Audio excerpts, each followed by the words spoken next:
Fala, galera do leilão, tudo bem com vocês? Como é que estão as coisas? Pessoal, a gente teve uma semana aí, uma reportagem da Globo no Jornal Nacional, o maior jornal do Brasil, tratando sobre o tema que a gente tanto ama, leilão de imóveis.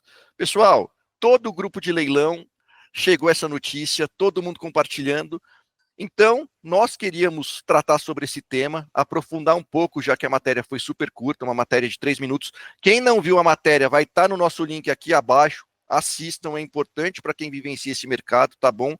E eu queria aprofundar um pouco mais, já que a matéria foi superficial, foi uma matéria rápida.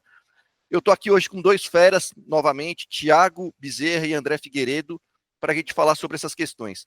André, eu queria começar com você, cara. Você que é o cara dos dados do leilão, leilão imóvel, um fenômeno nesse aspecto. A Globo compartilhou um gráfico falando sobre o crescimento de oportunidades, né, de 2019 a 2024, né? E ela mostra aí 2022, 2023 e 2024 com informações retiradas do site da Caixa Econômica Federal. Fala um pouquinho sobre esse gráfico para a gente, depois eu quero que você traga o gráfico da leilão imóvel para ver se está parecido, se não está, já que eu sei que você tem muito mais profundidade sobre essa questão. É com você, André. Bom, é sempre interessante analisar esses vieses que tem nessas reportagens, né? A gente vai aprofundar nisso daqui. Mas, assim, os dados que a Globo trouxe, cita como fonte a Caixa Econômica Federal, estão bastante em linha com os dados que a gente tem, que a gente vai mostrar aqui, mas eu acho que o ponto principal é o recorte, né? Pegaram 2022, 23, 24, que mostra realmente um crescimento absurdo. O que não teve ali muito aprofundamento na explicação é por quê? Por que teve esse crescimento tão absurdo? A gente trouxe um recorte voltando um pouquinho mais no tempo, em 2019. E eu queria chamar a atenção de dois temas, né? O primeiro é de 2019, comparando 2019 com 2024, 2024 está um pouco maior, aqui vale uma ressalva. Em 2019 foi quando a gente começou a coletar esses dados, então tinha muito mais imóveis da Caixa Econômica Federal, aqui são só dados da Caixa Econômica Federal, do que teve em 2024. Ou seja, 2024 não suplantou o volume de imóveis que havia em 2019. E aí o que a Globo não mostra lá na reportagem, na verdade, é o que houve, por que despencou tanto de 2019 para 2020? Pandemia. Quem se lembra, teve medida provisória para parar retomadas. A Caixa, como um banco público, simplesmente congelou a retomada dos imóveis, e aí aconteceu o que a gente vê aí em 2020 e 2021, que o número de novos imóveis disponibilizados, ofertados pela Caixa Econômica, despencou, porque simplesmente ela parou de retomar esses imóveis. E depois de 2022 para cá, ela retomou as retomadas, né? Desculpem a redundância aqui, mas ela estava com esse estoque de imóveis represado, e agora ela voltou. Principalmente, se a gente olhasse isso mês a mês, nos últimos meses desse ano aqui, é que houve realmente uma aceleração bastante grande para desovar os imóveis que estavam represados, na verdade, né? Então, esse eu acho que é um primeiro ponto super importante, né? A reportagem mostra muito do crescimento, sem explicar por quê, o que houve, né? Parece que ela joga meio para essa questão de um problema conjuntural momentâneo no Brasil, sendo que o grande ponto para essa variação gigante que teve nos imóveis da Caixa foi lá em 2020, foi a pandemia. Pô, legal, André. Acho que essas informações que você traz são super valiosas e esse recorte falando de um momento adverso mundial, né, meu? A pandemia foi uma exceção que causou vários problemas e eu queria aprofundar um pouco nessa questão da pandemia com o Tiago, porque também na pandemia muitas pessoas fizeram financiamento de imóvel porque estavam ficando em casa, queriam um imóvel um pouco mais confortável. E como é que isso vai impactar nos leilões daqui para frente, Tiago? Você acha que vão acontecer mais retomadas, inclusive porque teve um aumento de vendas de imóveis na pandemia, de pessoas procurando uma casa para montar um escritório, uma casa maior para as crianças brincarem, etc. Vai lá, Tiago, é com você. Opa, e aí, tudo bem, pessoal? Pergunta interessante, que você falou, falar sobre pandemia, pensei que você queria falar sobre os aspectos, né, de saúde pública da pandemia, mas veja, é difícil saber se vai ter esse aumento ou não, até porque na época da pandemia as taxas de juros estavam muito baixas, né, a gente chegou a ter Selic aqui a 2%, que era uma coisa impensável. O Brasil chegou a ter juros reais negativos. E que é o juro real, pessoal? Você tem uma parcela de juros, você tem um componente na inflação e o componente de remuneração do capital. Então, se eu tenho uma inflação de 5 uma taxa de juros a 10, a grosso modo, a conta não é bem essa, você tem juros reais de 5%. Quando você tem juros reais negativos, quer dizer que você tem uma inflação projetada maior do que a remuneração nominal do capital. Então, você tem uma taxa, vamos supor, uma taxa de juros de 2%, como for o caso do Brasil, e o IPCA chegou a bater 9%, então você tinha uma taxa de juros negativa extremamente alta. Mas as pessoas que fizeram financiamento, elas pegaram taxas de juros mais baratas, seja o Caixa Econômica Federal ou dos outros bancos. Né? Então, é difícil a gente saber e colocar para frente, né, o que vai ter esse impacto, se vai ter um impacto tão grande assim, em retomadas de imóveis ou não. O que é interessante destacar, Daniel, André e demais ouvintes, é que o aumento no número de leilões é uma coisa natural se há uma expansão de crédito na economia. Por quê? Se no ano de 2020 ou 2019, para a gente não pegar antes da pandemia, por exemplo, se foi financiado 300 mil imóveis, deve ter sido financiado, eu não sei o dado, se a quantidade de crédito disponível para financiamento aumenta, quer dizer que, sei lá, em 2028 vão ser financiados talvez 600 mil imóveis, ou seja, vão ser financiados o dobro do que era financiado em 2018 e 2019. Então, se a taxa de inadimplência se mantiver constante, ou seja, 1%, 0,5%, 2%, naturalmente o número de leilões ele vai aumentar significativamente. A gente até espera que isso aconteça pelo aumento, né, da quantidade de crédito que deve ocorrer na economia brasileira. Então, respondendo a sua pergunta, não sei se o efeito da pandemia vai ter um efeito tão grande no número de leilões, né, as pessoas que fizeram financiamento, porque a taxa de juros estava razoavelmente baixa no Brasil, o que fazia que as taxas de juros de financiamento também ficavam baixas. Mas, olhando para frente, o crédito atrelado ao financiamento imobiliário aumentando em volume, é uma tendência natural que a quantidade de leilões aumente. Eu posso fazer duas observações aqui, Daniel? Claro, André, com você, vamos lá. Eu acho que tem duas coisas que a gente não pode perder de vista, né? Aqui até foi bem colocada pela professora da USP aí que participou da reportagem, é que, primeiro ponto é que o mercado é cíclico, o mercado imobiliário é cíclico, e no Brasil esses ciclos são super curtos, né? Então, o que o Thiago comentou, né? Lá na pandemia a gente estava com juro negativo no Brasil, que é uma aberração completa, né? 2% de juros. Passado cerca de 2 anos, o juro já estava lá em 12%, 13%, né? Então, a mudança é muito rápida.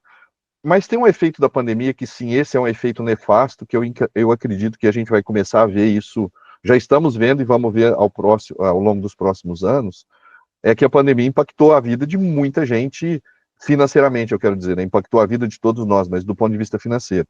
Então, teve setores que foram extremamente impactados, então teve muita empresa que entrou em dificuldade, e isso vai gerar leilões, né, porque são dívidas trabalhistas, falências, etc., e também famílias que perderam o emprego, etc., então isso tende a gerar um aumento no número de leilões, né, no número de inadimplências e, consequentemente, no número de leilões.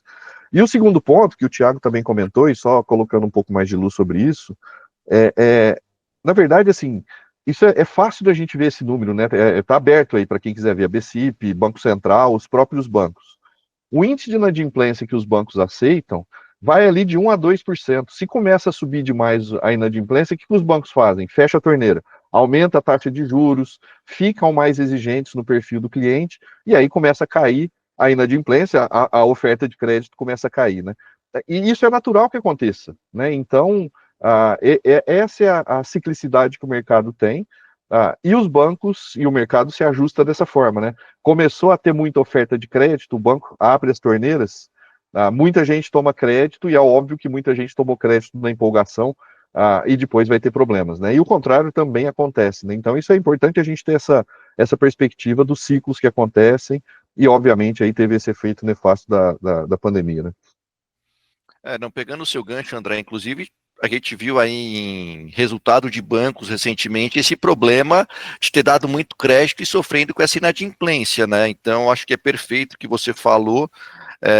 Foi difícil de dosar pelo momento Brasil que a gente vivia, que era um momento de juros muito baixo, e o banco emprestando muito dinheiro, e aí depois acontece essa virada de ciclo de alta de juros, a gente chegaria a quase 14%, o que é um problema. Mas vamos voltar para o nosso tema leilão, né, que é o que a gente gosta de falar, que é o que vocês querem ouvir, eu tenho certeza, e eu quero continuar nessa questão da reportagem do Jornal Nacional e pegar um gancho que eu acho bem legal, que fala sobre a questão rápida da retomada de imóveis, né? Eles tratam isso como um viés um pouco mais negativo, o que eu, Daniel, vou tratar como um viés mais positivo. Porque, e vou passar a bola para o Thiago para ele comentar sobre isso também, tá? Porque você fazendo essa retomada do imóvel de forma mais célere, o banco empresta um dinheiro com um valor de juros menor, porque ele sabe que vai conseguir essa retomada de forma mais rápida e vai recuperar o seu capital. Tiago, a lei de alienação fiduciária trouxe essa celeridade para o processo de retomada dos imóveis pelos bancos. O que você acha disso? A lei veio para ajudar ou veio para prejudicar? Conta aí para a gente, sua opinião sobre o tema. Então, esse tema para mim é bastante importante, inclusive o último capítulo do meu livro foi sobre isso, né? Eu fiz questão de escrever se é ético ou não comprar imóveis em leilão. E aí separei entre leilão judicial e extrajudicial, mas sua pergunta foi mais voltada para leilões extrajudiciais, vindo da 9.514, que é a lei da alienação fiduciária. Veja, eu sei que você gosta de filosofia, né, Daniel, estudou isso. Kant, se eu não me engano, ele dizia, você quer saber se uma atitude é moral ou ética ou não, você pergunta se o seu vizinho fizesse a mesma coisa, se você achasse, estou falando bem grosseiramente, porque Kant falou isso de uma maneira muito mais precisa. Então, veja assim, Daniel, se você emprestasse dinheiro para mim, e eu te desse um bem em garantia, se você demorasse 10 anos para reaver seu dinheiro, ou bem em garantia por qualquer problema, você ficaria à vontade de prestar dinheiro para mim? Provavelmente não. Agora, se você conseguisse, desse algum problema em relação ao empréstimo que você fez para mim, você retomasse o bem e pudesse, né, se indenizar, né, porque, afinal, você emprestou um dinheiro que você acumulou em 6 meses, muito provavelmente a história seria diferente. E a gente tem que pensar a mesma coisa em relação aos bancos. A gente teve, antes da alienação fiduciária, nós tínhamos a hipoteca, ainda temos a hipoteca, ela foi revitalizada com uma alteração legislativa do ano passado, que a gente não vai tratar aqui, mas a hipoteca, ela pressupunha uma execução judicial. Então, quando você vai para o judiciário para executar qualquer coisa, demora, o processo tem a ampla defesa, contraditório, e o que acontecia? Às vezes, os bancos, quando emprestavam dinheiro, demoravam anos e anos, às vezes tem processo de 15, 20 anos para retomada de um bem, para retomada do crédito, quando eles conseguiam fazer isso. Então, quando veio a lógica da alienação fiduciária e tirar a execução para fora do judiciário, por isso que a gente chama de execução extrajudicial, leilão extrajudicial, encurtando em muitos tempos de retomada do bem, é evidente que isso fez que houvesse um apetite cada vez maior para o fomento do crédito no Brasil. Não é à toa que lá na década de 90 a gente tinha 1%, 1,5% do PIB em crédito imobiliário, hoje a gente está batendo quase 10%, ou seja, um aumento de quase 10 vezes, né? E isso obviamente, não é só alienação fiduciária, são reformas estruturais que o Brasil teve. A gente adora falar mal do nosso país, mas se a gente comparar o nosso país da década de 80, né, fim do período militar e começo da Constituição de 88 para agora, a gente melhorou em muitas coisas, né, de compliance, de estrutura, né, a gente dá alguns passos para trás, às vezes, mas a gente melhorou muito. Então, houve uma melhora do ambiente regulatório no Brasil, com certeza, mas a alienação fiduciária de imóveis, com certeza, tem um papel imprescindível para esse aumento de crédito. Eu acho que daqui a alguns minutos a gente vai falar sobre, né, tema de vitimização ou não, a gente pode entrar um pouquinho mais no tema, poxa, não tem injustiças aí, né, a gente fala, mas do ponto de vista geral, com certeza, a celeridade na retomada do bem pela garantia fiduciária, ela, para a grande maioria das pessoas, ela é algo benéfico. Por quê? Porque se os bancos têm mais facilidade de dar crédito, porque, sabe, se der algum problema, eles vão conseguir retomar rapidamente essa garantia, os juros conseguem cair. Porque o Daniel talvez emprestaria para mim, se tivesse que retomar em 10 anos, ele não vai emprestar a 10% ao ano, talvez ele vai querer 35% ao ano. E era mais ou menos isso que acontecia no Brasil. E o que acontecia no Brasil? Como a questão das garantias eram muito frágeis, geralmente o financiamento imobiliário do Brasil, que era pouco, tinha que ter subsídio estatal. Por isso que tinha a gente tem o Sistema Financeiro da Habitação, mas também tinha o BNH, o Banco Nacional da Habitação, que ruiu, né, na década de 80, porque tinha que ter subsídio governamental. porque, veja, se fosse só uma lógica de mercado, os juros teriam que ser muito altos, não caberia na ponta do consumidor. Então, essa celeridade, essa rapidez de retomada das garantias fiduciárias, pensando nos consumidores e nas pessoas que querem comprar imóveis como um todo, ela é benéfica. Ela acaba sendo benéfica, por mais que possa ter um sofrimento pessoal de algumas famílias, a gente vai tratar aí no próximo bloco, no próximo tema.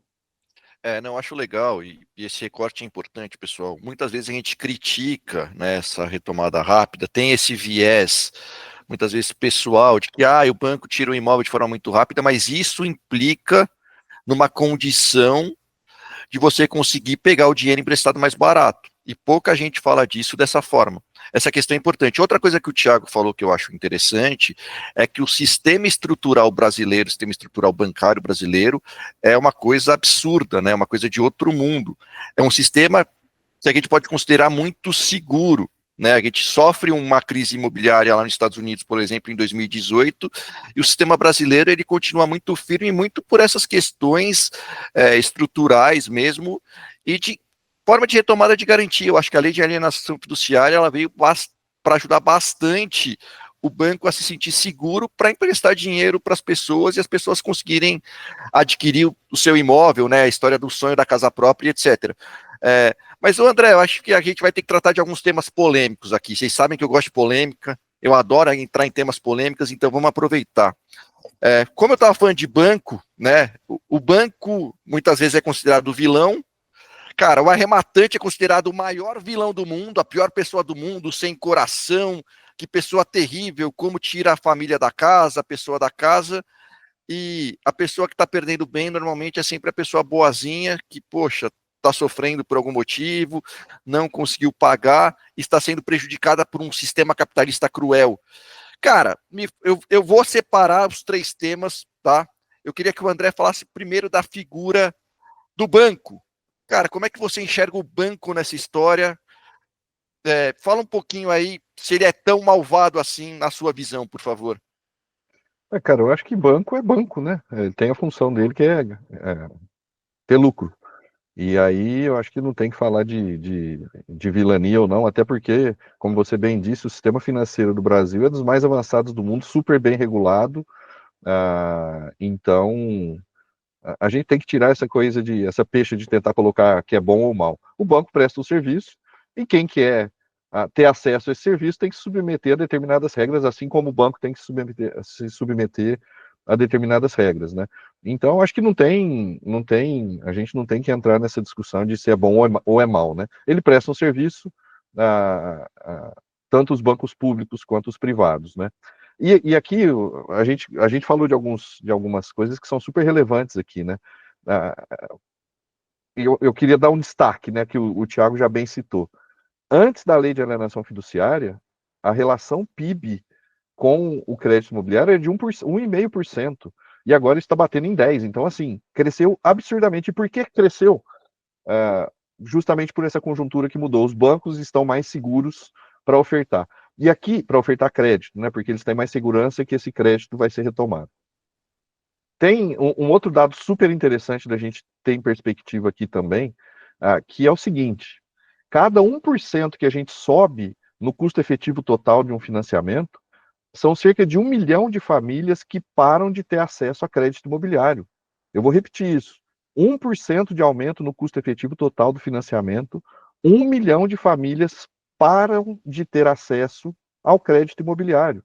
Ou seja, se não houvesse essa mudança conjuntural toda que a gente comentou en passant aqui, os juros estariam mais altos, então provavelmente a pessoa que falou nessa reportagem da Globo que perdeu o seu imóvel, entre aspas, aqui, ela nem teria tido acesso a crédito, né? É super relevante esse negócio.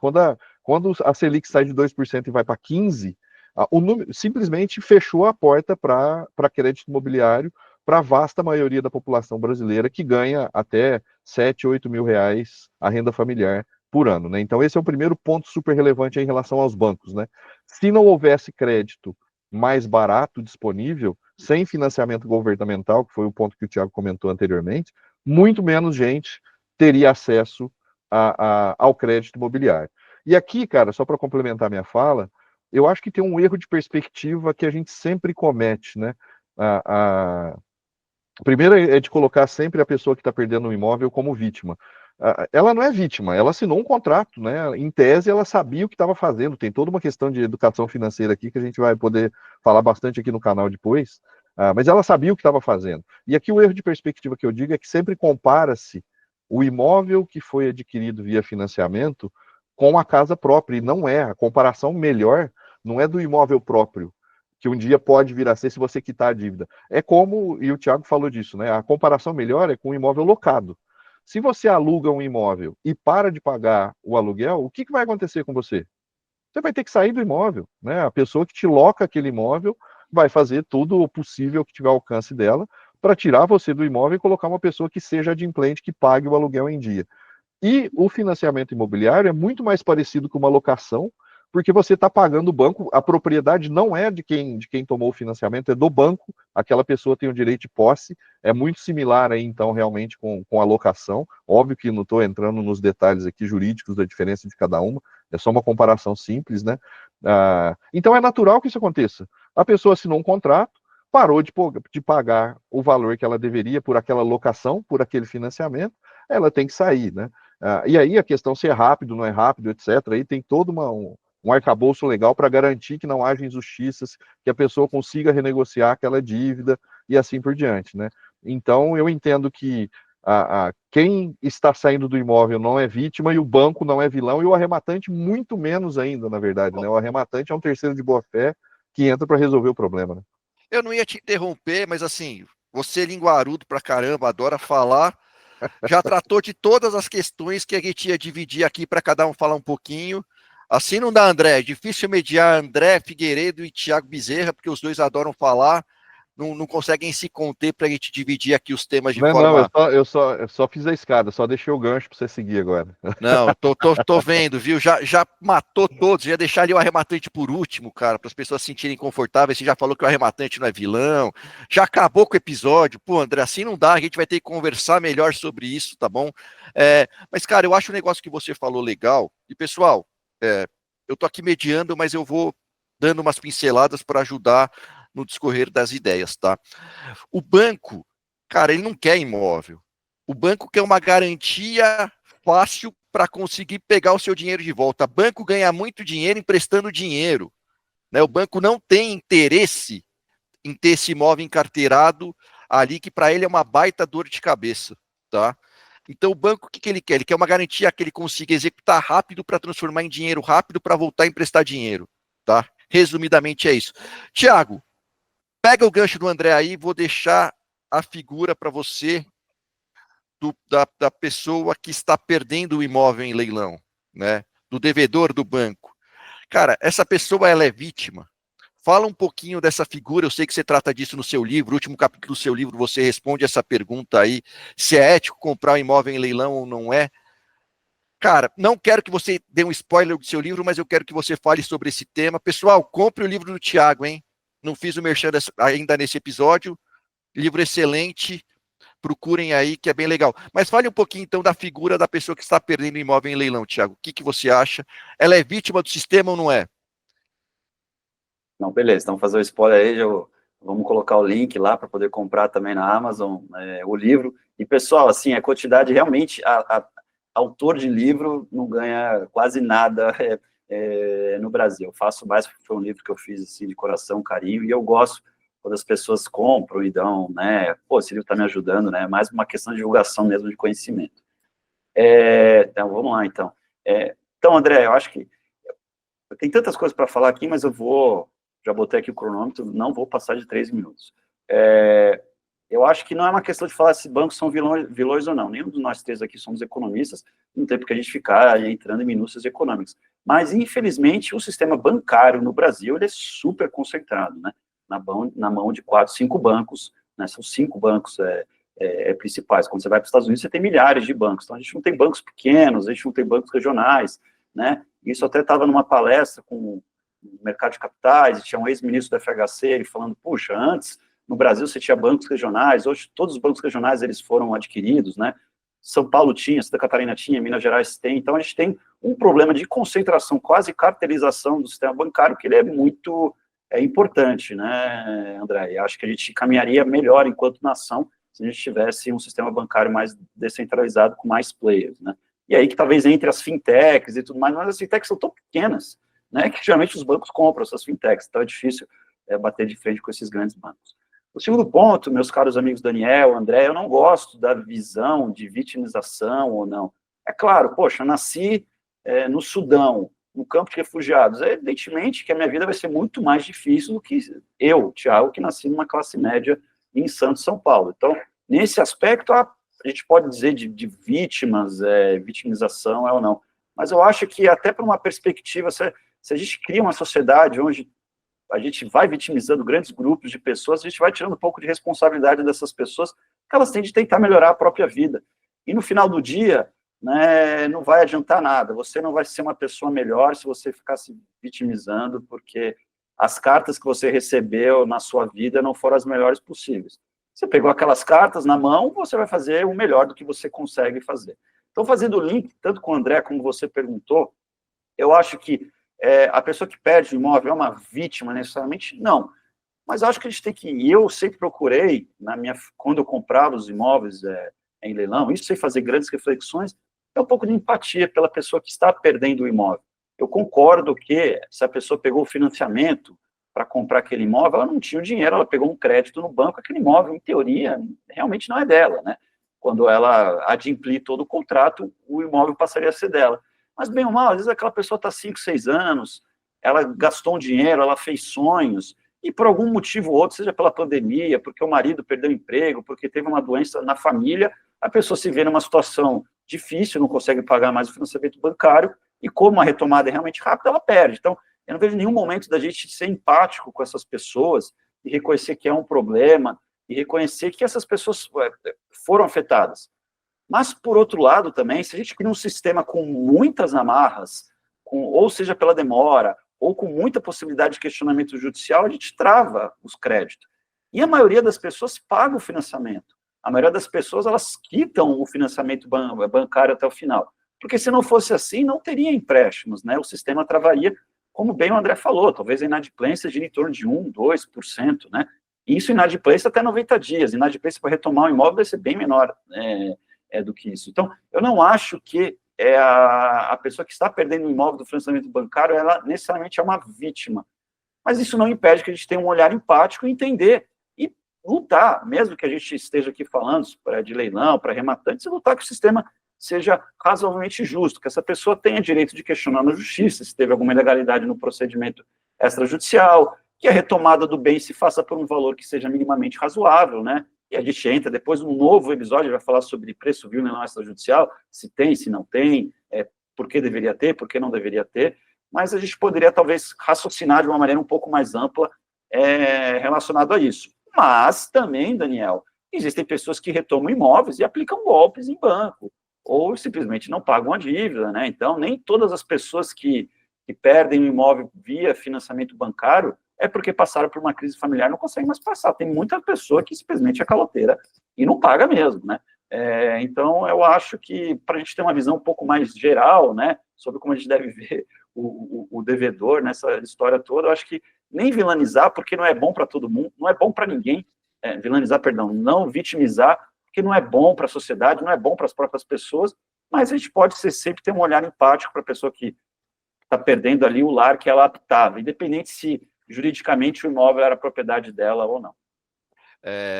Pô, legal, Thiago. Ó, você não falou em 3 minutos, hein? Puxão de orelha também. Você e Cartão o André, amarelo, difícil de mediar, mas vamos lá. Eu quero pegar alguns ganchos. Legal que você falou do banco ser concentrado no Brasil hoje, é uma super verdade. Mas assim, eu lembro de quando eu era criança, cara, tinha uma porrada de banco que esses bancões foram comprando, né? O banco quebrava, o banco ia lá e, comprava o banco ou fundia um com o outro. Então, por isso, o nosso sistema bancário ficou tão restrito e com poucos bancos, né? E a gente brinca que são os bancões do Brasil, aí os 5 bancões.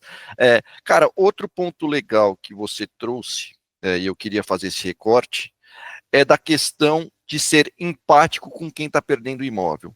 Sim, pessoal, eu acho que empatia e se colocar na posição do outro é sempre algo muito importante, inclusive para as tomadas de decisão que você vai fazer. Como é que você vai retirar aquela pessoa do imóvel? Seja um arrematante consciente e seja um arrematante legal, né? Eu sempre falo isso para os meus clientes, sempre tente fazer da melhor forma possível e da forma menos traumática para quem está lá. Muitas vezes não é possível, infelizmente, mas tente, é importante. Se você não conseguir, aí sim vá para uma retomada de forma forçada, uma retirada com polícia e etc. E já que os dois falaram de cada uma das pontas, eu vou falar da figura do arrematante, a figura que eu mais gosto, a figura que fez eu estar onde eu estou. Sempre sou muito grato aos arrematantes, aos leiloeiros. Pessoal, eu, Daniel, enxergo, e vou passar para os dois falarem sobre o arrematante também, que eu acho importante, mas eu, Daniel, enxergo o arrematante como uma pessoa crucial nessa relação, né? Eu costumo brincar que o arrematante é o cara do bem, muitas vezes, que vem, ele compra um imóvel mais barato, sim, mas ele está assumindo um risco de operação, ele está colocando um dinheiro num problema que não é dele. Ele entra com dinheiro para resolver um problema de outras duas partes. Nesse caso que a gente está falando de alienação fiduciária, banco e etc., ele resolve o problema do banco, ele vai lá e compra o imóvel, e resolve o problema da pessoa que está perdendo o bem, né, pagando a dívida dela. Outra coisa que eu acho importante tratar, que o Thiago falou aí da pessoa que perde o imóvel, pessoal, a gente tem que ter uma consciência financeira importante, né? O Brasil sofre muito, carece muito de informações de economia, de estruturação, de como você pode fazer um negócio para fazer um negócio de forma segura, tá? Então você vai entrar no financiamento, faça as contas e saiba que você está assumindo uma dívida por um prazo muito longo, né? A gente fala de financiamento de 30 anos. Muitas vezes a sua conjuntura de hoje não vai ser a sua conjuntura de 30 anos. Então, coloque isso no risco do negócio que você está fazendo. Outra dica que eu dou: todo mundo sabe que eu sou pró-arrematante até os dentes, né? Eu sempre defendo a figura do arrematante. Mas, assim, você viu que você está numa situação econômica não favorável? Saia dessa operação antes.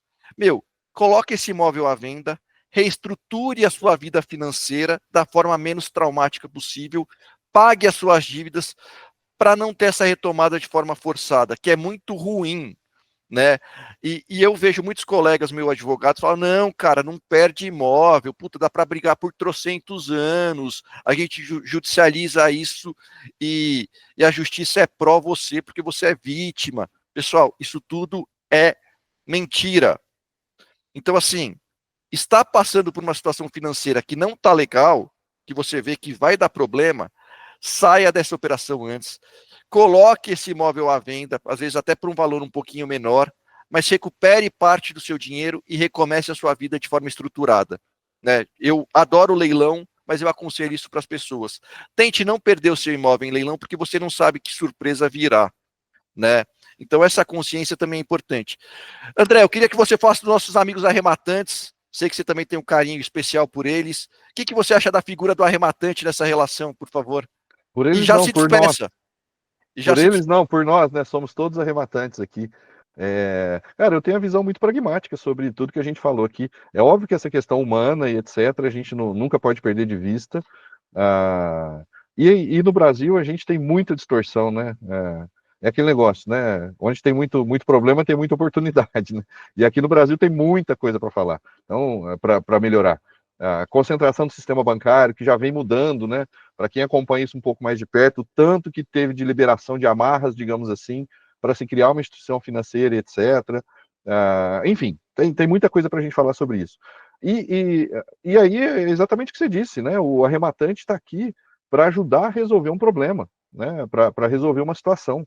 Então, não é vilão, muito pelo contrário, né? Não houvesse os bancos para emprestar dinheiro, as pessoas que são tratadas como vítimas não teriam acesso à casa própria, ou a possibilidade de comprar a casa própria. Não havendo a lei de alienação fiduciária, o juro seria muito mais alto do que é hoje, e muita gente, como a gente falou do número aí, muita gente deixaria de ter acesso ao crédito imobiliário.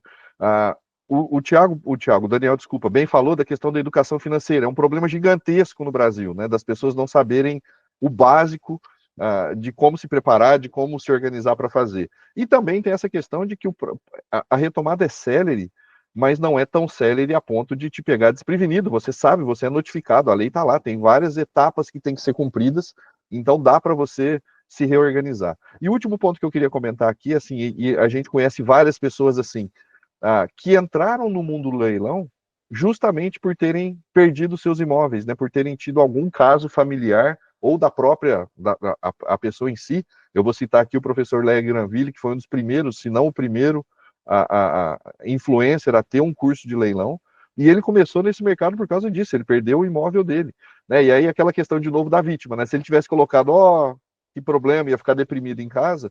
Não, ele viu aquilo como foi um problema, resolveu e passou a atuar como arrematante, porque ele viu que tinha ali uma boa oportunidade de reverter a situação econômica ruim que ele estava, né? Então, não dá para a gente fazer essas análises cortadas, né? Essa questão, acho que, voltando ao tema inicial da reportagem do Jornal Nacional, é sempre recortes, né? Não mostra a visão como um todo. Então, mostra o número mostrando que subiu muito o número de imóveis, e depois mostra uma família que teve a infelicidade de ter o seu imóvel retomado e leiloado, né? Mas a gente tem que ter uma visão completa da situação, identificar onde estão os problemas e onde estão as oportunidades, porque na verdade onde tem problema tem oportunidade, e o arrematante está lá para resolver o problema. Há uma oportunidade? Sem dúvida que há. Mas todo o arcabouço que foi construído e essa visão toda que a gente tem da evolução que isso tudo trouxe, é como eu disse lá na primeira fala, que eu atalhei todo mundo aí, né, Daniel? Acho que não tem essa questão de vítima, vilão, e quem é bonzinho e quem é o malzinho. Não é por aí. Existem as regras do jogo, tem um monte de problemas em volta que a gente tem que resolver como país, né, e como pessoas. Manter empatia, isso é fundamental, somos todos humanos. Mas na minha cabeça não tem muito vítima e vilão, ou quem é bonzinho e quem é malzinho, não. Existe um sistema, existe um conjunto de regras. Quem se propõe a jogar aquele jogo tem que saber as regras do jogo, tanto as que a favorecem como as que não a favorecem tanto. E o arrematante, na verdade, ele atua nesse conjunto de regras, buscando boas oportunidades. Não podemos nos esquecer, já fica aqui o gancho para um próximo episódio, que também arrematantes, ao entrar num problema que não é deles, como bem disse o Daniel, ele compra um problema, e esse problema pode ser grande se não houver um Daniel e um Tiago para te ajudar a fazer a coisa de forma bem feita, né? Então, há risco sim. E eu nunca vi uma reportagem da Globo falando, coitado do arrematante que comprou o imóvel e ficou anos com ele travado, parado, com o dinheiro travado, a poupança de uma vida de trabalho que fica ali travada, né? Ele tem uma série de problemas para retomar o dinheiro que ele colocou ali nesse negócio. Inclusive, muitas vezes pagando despesas por um imóvel que ele não usa, não frui, está na mão do devedor bonzinho. Olha aí o devedor bonzinho que fica num imóvel que já não é mais dele, que não o pertence e continua morando ali, e outra pessoa muitas vezes tem que pagar a sua dívida de IPTU do imóvel, porque senão vai ali estar um processo de execução fiscal e corre risco de perder outra parte do seu patrimônio. Então, assim, perfeito, André. Achei muito legal a sua fala. Deixa eu só falar uma pequena parte. Eu vou mudar o que eu disse. Eu acho que o arrematante é a vítima. Aí não, hein? Não tem vítima e não tem bonzinho nessa história. Tô brincando. Mas Ele fica refém do sistema judiciário, que tem um monte de travas, e é complicado isso. tema para outra conversa, hein? As travas do Sem sistema dúvida. judiciário. Mas assim, eu acho muito legal esse ponto, porque, de novo, pessoal, e aí o pessoal também fala que arrematar é fácil, que é tranquilo, principalmente em leilão extrajudicial. Isso é uma falácia. Pessoal, para você pagar mais barato no imóvel, eu sempre falo isso e vou repetir isso em todo episódio. Você está comprando o risco. Então, toda operação de leilão, ela é embutida de risco. Tiago, queria que você comentasse aí, falasse as palavras finais, depois passa para mim para eu finalizar o nosso episódio. Vamos lá. Não, beleza, acho que não tem muito a acrescentar. Eu lembro da sexta série, professor de literatura que me marcou bastante. Ele estava falando sobre A Alto da Barca do Inferno, que é um livro do escritor português Gil Vicente, se eu não me engano. E aí falava assim, imagina, estava na sexta série, 12 anos, e essa frase me marcou, que é, né, o problema não está nas pessoas necessariamente, mas nas instituições, né? E aí depois você vai avançando, você vai perdendo o cabelo, você vai ganhando uma certa maturidade, né? Eu lembro personagem que eu já falei, acho que no primeiro episódio, que é o Charlie Munger, né, que é o sócio lá do Warren Buffett, né, ou era o sócio porque ele faleceu. E ele fala, a frase dele para mim é brilhante, ele fala, me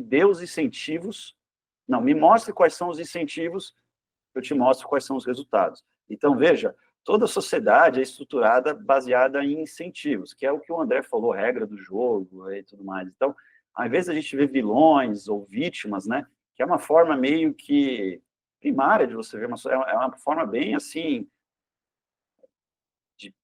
quase como infantil de você ver o mundo, né, o mundo é muito mais complexo que isso, né, o André, ele tem facetas boas e ruins, eu tenho facetas boas e ruins, assim como a sociedade. É claro, a gente tem psicopatia, psicopatas, mas é uma fração mínima da sociedade. A gente tem também Madre Teresa de Calcutá, também é uma outra fração mínima da sociedade. Tudo isso querendo dizer que a gente quer que os deságios sejam menores.